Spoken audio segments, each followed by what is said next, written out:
ልብወለድ ዛንታ ወድረዛ ደራሲ ጎይቶም ጊለ ተረኽቲ ሙሴ ግርማጽዮንን ራሄል ዕቁባይን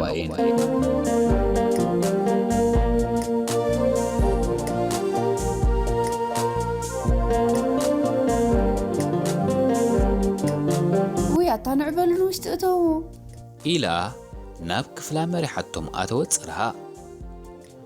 أو وشتأتهم كوف مسبلو خا ناود درزان قربيلا أنت ما توسحوي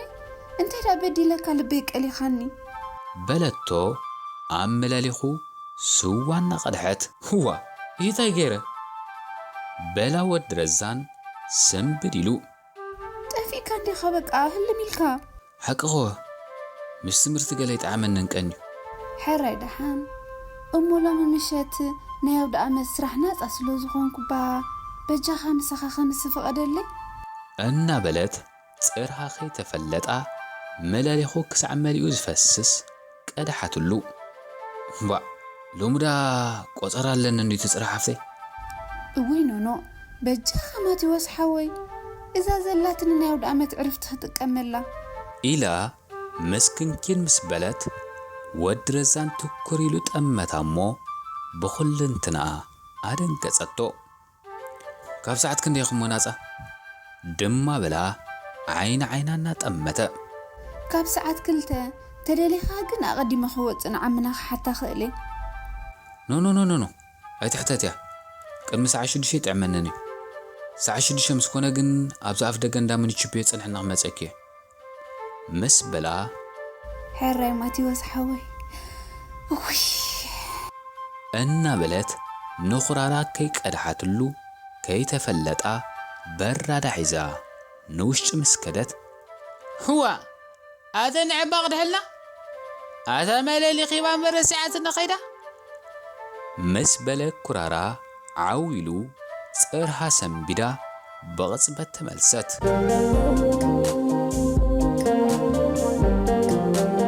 ልብወለድ ዛንታ ወድረዛን መበል ሚትን ሸውዓተን ክፋል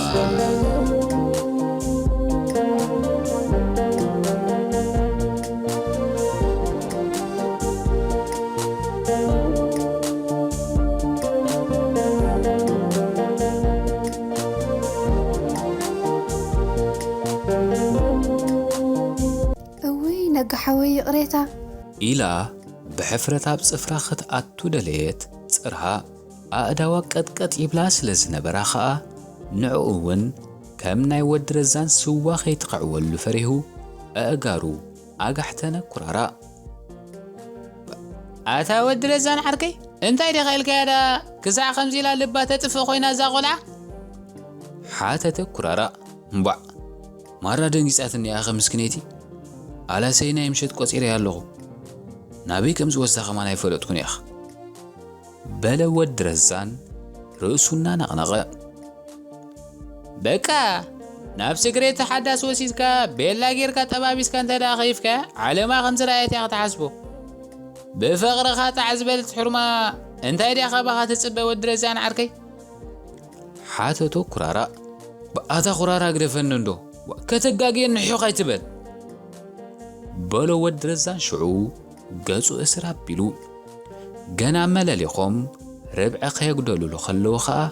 صرها برا دحيزا مصيا ملأت اللوم كدت شايفه مو ودرزان عركي كابريتو كيازيا لو مدا مو ودرزان عركي نسخه مصرها انا خامس زود بيلا غيرنا كيفينا مالتيو واو چريميا چراميا تاودي بولو كرارا نابت حقوا هباتو تخيز نبرت صرها أنا ملكته كلا استقبلها خرارة بك أخي لك كل جزي سمع ودرزان عركي نعات رايح خمسة بقدامي مزمزم زقات أمت النموس شبا زود خدانا مسوطاتون قلطيفة بولا تخيات انت خقبر لني بولو كرارا عتبيلو أتا تخون كاتا خرارة وما راي تنزل يا أخي هو أتامو مرة سلازن الزلن دي انتاي تقبرك حيسب لك هذا ومون تقبلك يا أنا مجمريا ነገር ኩሉ ኣብ ሓንጎል ስለ ዝከናወን ሓንጎልካ በታ ጓል ጥራይ ክሓስብ ይብሉ መልክዓን ቅርጻን ናራእኻ ከይተንከፍካ ስምዒትካ ነብስኻን ከተርስን ይብልካ ምስ ተንከፍካ እውን ብዛዕባ ርክብ ክትሓስብ ይብልካ ብዛዕባ ምንታይ ዳ ክሓስብ ደሊኻ ንርክብ ኢለ እንደ ዝቐርባ ግዲ ስማዕ አንዱ ግዳ መጀመርያ ስምዒትካ ዝኣዘዘካ ዘይኮነስ ሓንጎልካ ዝኣዘዘካ ክትፍጽም ፈት እትደልዮ ጽቡቕ ነገር ክትፍጽም ትኽእል ንስምዒትካ ምስ መላክካ ጥራዩ ብመሰረቱ እውን ከመይ ገይረ ክዕግባለኒ ኢልካ ክትሓስብ ዘለካ እምበር ከመይ ገይረ ክዕግባለኒ ኢልካ ብዛዕባ ነብስኻ ጥራይ ክትሓስብ ይብልካ ከምኡ ተሓሲብካ ናብቶም ዝዕግቡኻ ነገራት ጥራይ ከተደብኻ ማለት እዩ ብኡ መሰረትካ ምስ ረኸብካዮም ቀልጢፍካ ትዓግብን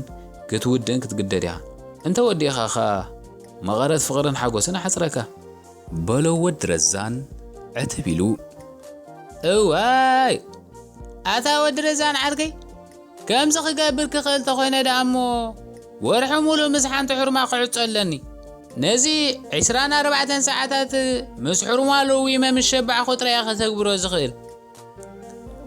ሓደ ግዜ ከምዚ ኸማኻ ስምዒተን ክቆጻጸሩ ዘይክእሉ መንእስያት እንታይ ይገብሩ መስለካ ትፈልጥ ዲኻ ሓተቶ ወዲ ረዛን ኣይፈልጥን እንታይ ይገብሩ መለሰ ኩራራ ቅልጥፍ ኢሉ ስምዒቶም ክህውኾም ከሎን ምቁፅጻር ክስእንዎም ከለዉ በቐጥታ ንሓንቲ ዝፈልጥዋ ዲፎ ኣብ ቅድሚኦም ኣምፂኦም እዮም ብሓንሳብ ኮፍ ዘብልዋ እዋ እንታይ እያ ዲፎ ኸ ሓተተ ኩራራ ተሃንጢዩ ዲፎ ዳ ኣዝያ ክፍእቲ ጓል ኣንስተይቲ ማለት እዩ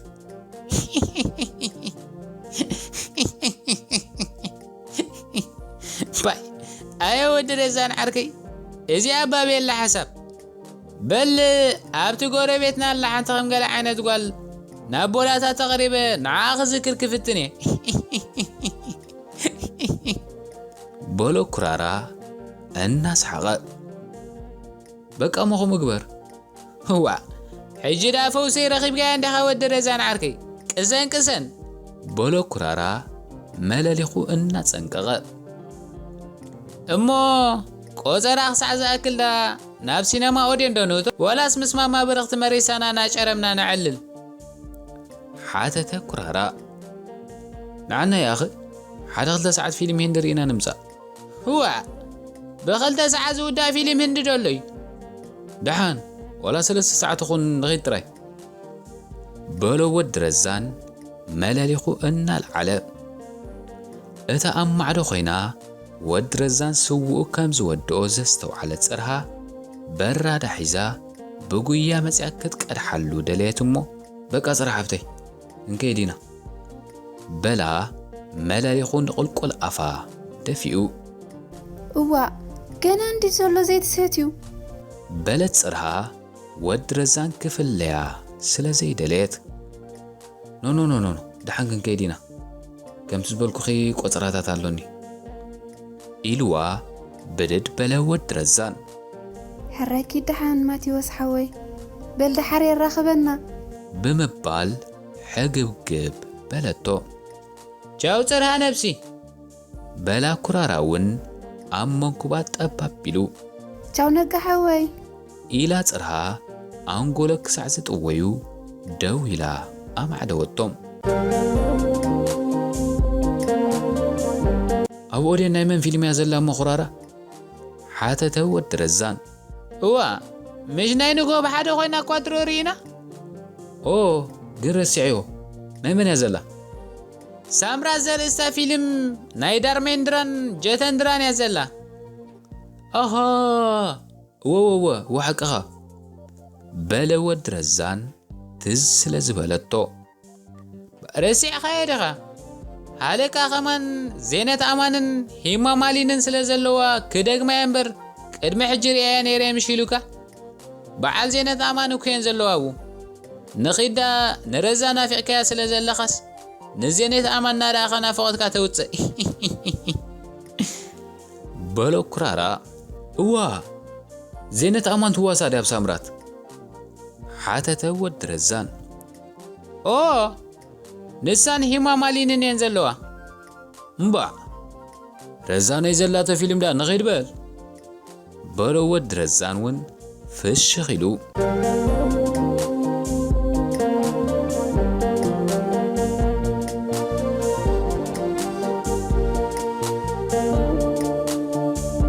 እታ ኣፍቃሪኣ ካብ ቤት ማእሰርቲ ምስ ተፈትሐ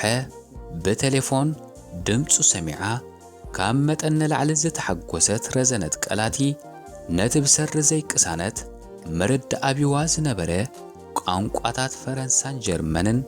ብቕጽበት መለኸቶ ወፍርኻ ንምዕዋት ናይ ሓንጎል ቅሳነት ዓብ ግደ ከም ዘለዎ ኸኣ ካብ ተመኩራ ተረድአት ኣብ ሓፂር ግዜ ብዲፕሎማ ተመሪቓ እውን ትምህርታ ዛዘመት እታ ኣብ 1990 ዓመተ ምህረት ካብ ኣስመራ ብዝመጹ መንእስያት ዘቕቢባ ዝነበረት መዲና ኢትዮጵያ ከተማ አዲስ አበባ ግን ነመብዛሕቶም ደቂ ኣስመራ ኣዝያ ሓሰመቶም ካብ ኣባሻውል እውን የዕብዮ ተኽለን ክሻዓብን ዝርከብዎም ብርክት ዝበሉ መንእስያት ናብ አዲስ አበባ ከይዶም ነበሩ እተን መሰላለጥ ወረቐትን ንቐለብን ተባሂለን ዝተዋህቦኦም መሻርፍ ፈቆዶ ባራትን እንዳስዋን ቀልጢፎም ስለ ዘጥፍእወን ከዓ መንቀሳቐሲ ሲኢኖም ኣብ ስታዲየምን ኣብ ከባቢ ፒያሳን ፀሓይ ክጽልው ይውዕሉ ነበሩ ከምኡ እውን ዝበልዕዎን ዝሰትይዎን ሲኢኖም ኣብ ሽግርን መከራን ዝወደቑ መንእስያት ውሑዳት ኣይነበሩን ብዘይ ስራሕን ብዘይ ካልእ ዝኾነ ይኹን ኣተውን ከዓ ሙሉእ መዓልቲ ኣብታ ኣብ ፒያሳ ኣብ ትሕቲ ቤት ሙዚቃ መሐሙድ ኣሕመድ ዝነበረት ላተርያን ኣብተን ኣብ ከባቢ ስታዲየም ዝርከባ እንዳ ሻሂታትን ቢልያርዶን ካልቾ ባሊናን ክጻወቱ ይውዕሉ ነበሩ ከምኡ እውን ኣብታ ኣብ ካምቦ ኣስመራ ዝነበረት እንዳ ድንሽ ተባሂላ ትጽዋዕ እንዳ ስዋ ደርፍታት የማነ ባርያን ናይ በዓል ወዲ ትኹሉን እናሰምዑ ግዚኦም ብምዝንጋዕ የሕልፍዎ ነበሩ ውሑዳት ካብኣቶም ግን ናብ ኣስመራ መምለሲ ዝኸውን ናይ ነፋሪት ገንዘብ ስለ ዝሰኣኑ ብጥሜትን ዕርቃንን እናተሳቐዩ ኣብ ፒያሳን ስታዲየምን ኣብ ግዳም ዝሓድሩን ቀንፈዘው ዝብሉን ነበሩ ኣደዳ ማጅራትን ማለት ወቓዕቲ ክሳደን ካልእ መጥቃዕትታትን ዝኾኑውን ውሑዳት ኣይነበሩን ሓደ ግዜ ሰለስተ ደቂ ባሻውል ኣብ ከባቢ ማርካቶ እትርከብ ገዛ ሓንቲ ቅርሺ ንሓደ ሰብ ከፊሎም ኣብ ሓንቲ ጸባብ ሓንቲ ዓራት ዝነበረታ ቤት ክሓድሩ ተሰማሚዖም ዋና ገዛ ኣብ ምድሪ ክሻን መሸማዕን አንጺፋ ክልተ አንሶላ ሂባ መሰደቀሰቶም ኣማሲኡ በዓል ቤታ ስለ ዝመጸ ንኣኣቶም ተሳጊራ ማዕጾ ከፈተቶሞ ንሱውን በብሓደ ተሳጊርዎም ናብ ዓራቱ ሓሊፉ ደቀሰ እንተኾነ በዓል ቤታ ካብ ዝኣቱ ሓደ ሰዓት ኣቢሉ ምስ ሓለፈ ተኻረይቲ ክጠርጡ ስለ ዝጀመሩ ዋና ገዛ ከዕረምርም ጀመረ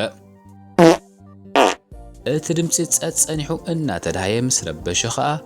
ብቕጽበት ተንሲኡ ያላ ውፁ ብምባል ለይቲ ምድሪ ካብ ቤቱ ኣባረሮም ካብ ማርካቶ ወፂኦም ናብ ተክለ ሃይማኖት ዝበሃል ብዙሓት ኤርትራውያን ሰፊሮሙሉ ዝነበሩ ገዛውቲ ገጾም እናተጓዕዙ ከለዉ ኸኣ ኣብ መገዲ ማጅራት መቺ ማለት ወቓዕቲ ክሳድ ዝብልዎም ዘረፍቲ ረኸብዎም እሞ ፈቲሾም ገንዘብ ምስ ሰኣኑሎም ክዳውንቶም ኣውፂኦም ወሰድሎም ለይቲ ምድሪ ሙታንታን ካናቲራን ጥራይ ለቢሶም ብቑሪ እናተሓልቡ ናብ ሓደ ኣብ ከባቢ ናዝሬት ሆቴል ዝቕመጥ ዓርኮም ከይዶም ለይቲ ምድሪ ኳሕኩሖም ኣተንስእዎ ንሱውን ጥራሕ ነብሶም ምስ ረኣዮም ኣዝዩ ሰንበደ ናብታ ተኻሪዩ ዝነብረላ ዝነበረ ጸባብ ገዝኦ ኣትዩ ድማ ንግዚኡ ክዳውንቱ ሃቦም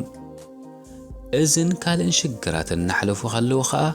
ሓርነት ህዝቢ ኤርትራ ክውን ስለ ዝኾነ መብዛሕትኦም ናብ ናፃ ሃገሮም ተመልሱ እታ ንጭንቀት መንእስያት ኣስመራ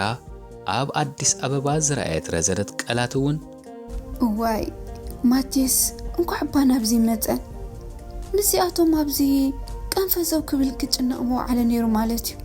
በለት ብልባ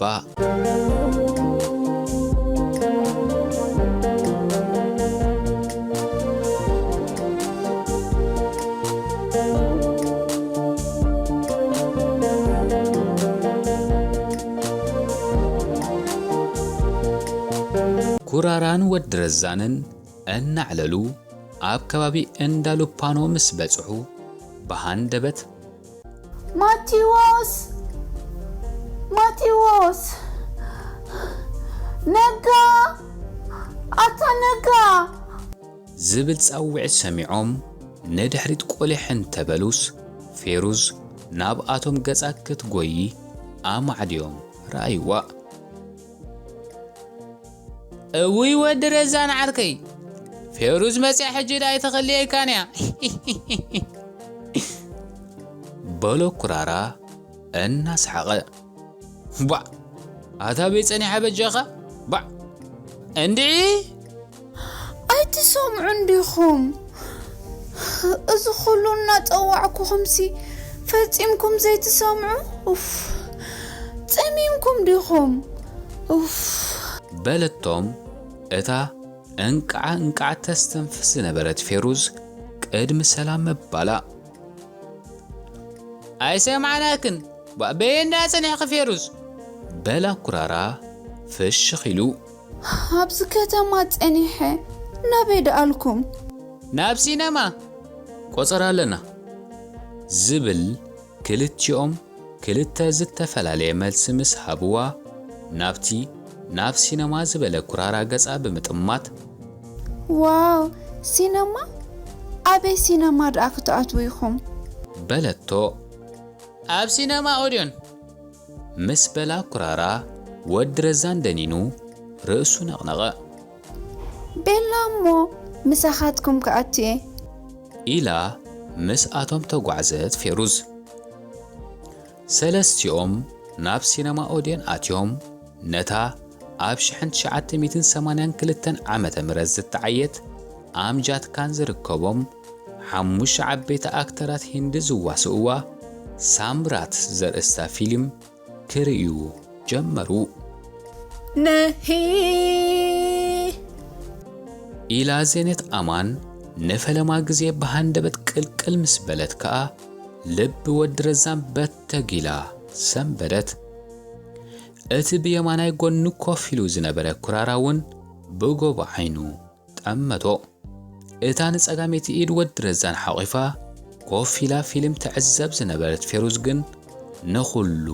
ኣየስተውዓለትሉን ንዜነት ኣማርዩ ወድረዛን ምዩቕ ምባሉ ስለ ዝገረማ ግን ቆሊሕ ኢላ ጠሚታቶ ጥራይ ትንበለት በሪ ገያ እትብል ደርፊ ጀተንድራን ዳርሜንድራን ምስ መጸት ከኣ ኩራራ ምስ ኣቶም ሓቢሩ ክደርፍ ጀመረ ቴሪ ሜሪ ያሪ ያሬኖቫ ዲማሪ ሳሪ ዱንያ ሃሪ በንዛቼጋ ቤትሪ ቤሪ ገያ ሄበት ካቤሪ ገያ እናበለ ምስ ኣቶም ሓቢሩ ደረፈ ኩራራ እንታይ እዋኑ ዝደርፊ ሒዙ ወይሉ ወድረዛን ብኩራራ ተገረመ ሂማ ማሊኒ ሞተር ብሽክለታ ጌራ ደድሕርቶም ብመኪና ካብ ፖሊስ ዝሃድሙ ዝነበሩ ዳርሜንድራን ጀተንድራን መጽያ ነግታ ሂስቲሚዓትካ ቤሪግያ ሄይበትካ ቤሪግያ ሂበትካ ሃናሪ ዩበትካ ቤሪግያ ሄይበትካ ቤሪግያ እናበለት ምስ ደረፈት ፌሩዝ ነታ ሓቂፋታ ዝነበረት ኢድ ወድረዛን ስሒባ ሳዕመታ ወድረዛን ብጎቦ ዓይኑ ጠሚትዋ ትንበለ እንደገና ጫማ ኣውፅኣ ብእግራ ጌራ እግሩ ክድህስሶ ጀመረት። ነታ ሓቂፋታ ዝነበረት ፀጋመይቲ ኢዱ እውን ኣብ ሰለፋ እትያ ቀርቀረታ። ወዲ ረዛን ኢዱ ክስሕብ እንተበለ ብክልቲአን ኣስላፋ ቀርቂራ መስዳድ ከልኣቶ። ኣታ ዛጓል እዚኣ ኸመይ ዓይነት መለኮን እያ በለ ብልቡ ወዲ ረዛን። መለኮን ምሕር ናይ ጾታዊ ርክብ ድሌት ዘለዋ ጓል ኣንስተይቲ ማለት እዩ ብግእዝ። ፌሩዝ መንቅስቓሳታን ረስናን እናበርትዐ ምስ ከደ ኸኣ ንየማነይቲ ኢድ ወዲ ረዛን ስሒባ ኣብተን ከክንዲ ፍረዱባ ዝኾነ ኣጡባታ ኣንበረታ። እቲ ነዚ ዝረኣየ ኩራራ ኣዒንቱ ኣፍጢጡ ጠመቶም። ወዲ ረዛን እውን ብጎቦ ዓይኑ ርእይዎ ትንበለ። የማነይቲ ኢድ ወዲ ረዛን ከምቲ ፌሩዝ ዝደለየቶ ምንቅስቓስ ምስ ሓንገደት ከኣ ብኢዳ ሒዛ ባዕላ ኣብ ኣፍ ልባ ከተዝራ ጀመረት። ጸኒሑ ወዲ ረዛን ኢዱ ብትሕቲ ረጅቤታ እትዩ ባዕሉ ከተናኽፋ ምስ ጀመረ ኸኣ ፌሩዝ ግምጥሊላ ክትስዕሞ ጀመረት። እቲ ነዚ ዝረኣየ ኩራራ ዓቕሉ ጸቢብዎ ክዕለብት ጀመረ። ብዙሕ ከይዶንገየ ኸኣ ስላሕ ኢሉ ብምትንሳእ ናብ ቅስፍ ማለት ዓይኒ ምድሪ ገጹ ከደ። ተቐሚጦሙሉ ዝነበሩ መናብር ዓጠጠጥ ብመብዝሑ ወዲ ረዛን ተሰኪፉ ንፌሩዝ ድፈ ኣቢሉ በኣቲ ፌሩዝ ሰባት ረቢሽና በቃ ኣክል ብምባል ክረቕያ ማለት ክነጽጋ ፈተነ። እውይ ኣታማቲ ሓወይ ካልእ እኮ ዘይሓተትኩኻ እስዕመካ ጥራይ እኮ ዘለኹ ብምባል መልሲ ኸይሃባ ናብ ኣፉ ውትፊላ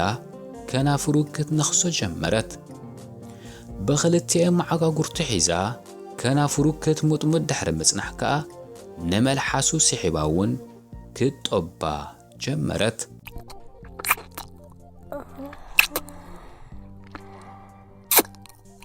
ወዲ ረዛን ገሪምዎ ድሌታ ፈጺማ ክትዓርፍ ገደፋ እሞ ዳርጋ ኣብ ኣፍ ልቡ ተጣቢቓ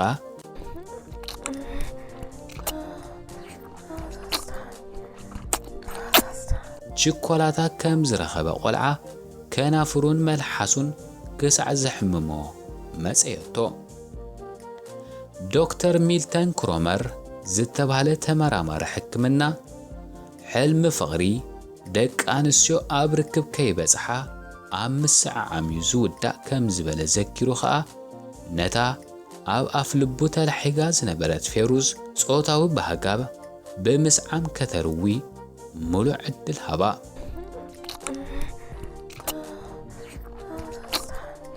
ኩራራ ካብ ዓይኒ ምድሪ ተመሊሱ ኣብ መንደቕ ተጸጊዑ ናብ በዓል ወዲ ረዛን ኣማዕደወ እሞ ገና ኣብ ምስዓዓም ከም ዝነበሩ ምስ ረኣየ ኣብታ ዝነበራ ቦታ ደው ኢሉ ንፊልም ሳምራት ምርኣይ ቀጸለ። ድሕሪ ቁሩብ ደቓይቕ ከኣ ፌሩዝ ብሃንደበት ወዲ ረዛን ክሳዕ ምትንፋስ ዝሰንጸቐጠቶ እሞ ተጸሚሙ ሓቒፍዋ ትንበለ። ናፍቀርቱኹም ድሕሪ ጾታዊ ርክብ ቀልጢፍኩም ሕቖኹም ከይትህብዎን ተጠንቀቑ። ምኽንያቱ ንሳተን ከምቲ ንኸረስና ነዊሕ ግዜ ዘድልየን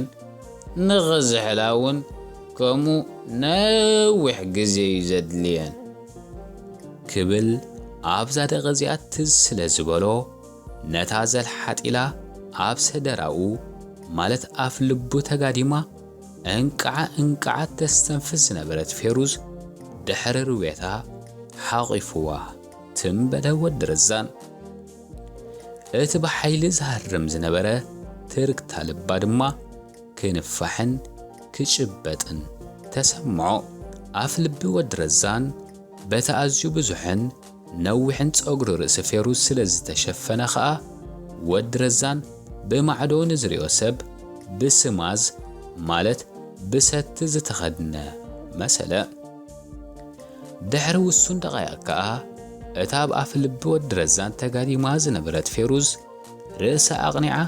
ንወዲ ረዛን ትኩር ኢላ ጠመተቶ እሞ ፍሽኽ ድሕሪ ምባል ብኽልተ እዛኑ ስሒባ ጠዊቓ ሰዓመቶ ገጻ ኣብቲ ድነ ናይቲ ሲነማ ከም ፋኑስ ደሚቑ ምስ ረኣዮ ከዓ ነቲ ዶክተር ሪድ ሞስዊክ ዝተባህለ ተመራማሪ ስነ ሕክምና ዝበሎ ዘኪሩ ርእሱ ብኣግርሞት ነቕነቐ ወዲ ረዛን ዶክተር ሪድ ሞስዊክ ኣብ ምርምሩ ከምዚ ኢሉ ነይሩ ጾታዊ ርክብ ምፍጻም ነቲ ኢንዶርፊን ዝበሃል ኣካላትና ብገዛእ ርእሱ ዘመንጭዎ ፈውሲ ቃንዛ ብምፍናው ነቲ ሕማቕ ስምዒታት ማለት ምስልቻው ቀጨውጮው ምባል ወዘተ ኣውራ ድማ ጭንቀትን ሕርቃንን ዘመንጩ ኣድሬናሊን ዝተባህለ ቀመም ከም ዝዕገስ ይገብሮ እሞ ካብ ሕማም ርእስን ወጥርን ከምኡውን ካብ ጭንቀት ትገላገል ኢሉ ነይሩ ኬነት ባርንስ ዝተባህለ እውን ብወገኑ ጾታዊ ርክብ ንጓል ኣንስተይቲ ብኹሉ ሸነኹ ሙሉእ ህይወታ እዩ ኢሉ ነይሩ እዩ ስለዚ ብፀይትኹም ንምሕጓስ ግቡእን ዓጋብን ርክብ ንምፍጻም ድልዋት ክትኮኑ ይግባእ ኣካላን መንፈሳን ንዝወፈየትልካ ጓል ኣንስተይቲ ክትዕግብ እንተዘይክኢልካ ነብስኻ ውቐስ ኣብዛ ደቂቕ እዚኣ ክብሎም ዘኪሩ ፌሩዝ ብፍቕሩ ስለ ዝዓገበት ባሂልዋ ብምርኣዩ ሕልናዊ ዕረፍቲ ተሰምዖ ወዲ ረዛን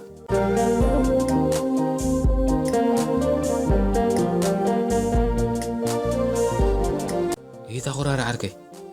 ኣቤዳ ጸኒሕ ኸዳ በሎ ወዲ ረዛን ነቲ ሰላሒሉ መጺኡ ኣብ ጥቑ ኮፍ ዝበለ ኩራራ ኣበይ ጸኒሕኻ ባይ ብምባል ተመሊሱ ሓተቶ ኩራራ ኦበይ ጸኒሕኻ ምስ በሎ ደጊሙ ኸኣ ህዋ ኣበይ ክጸንሕ ደሊኻ እሞ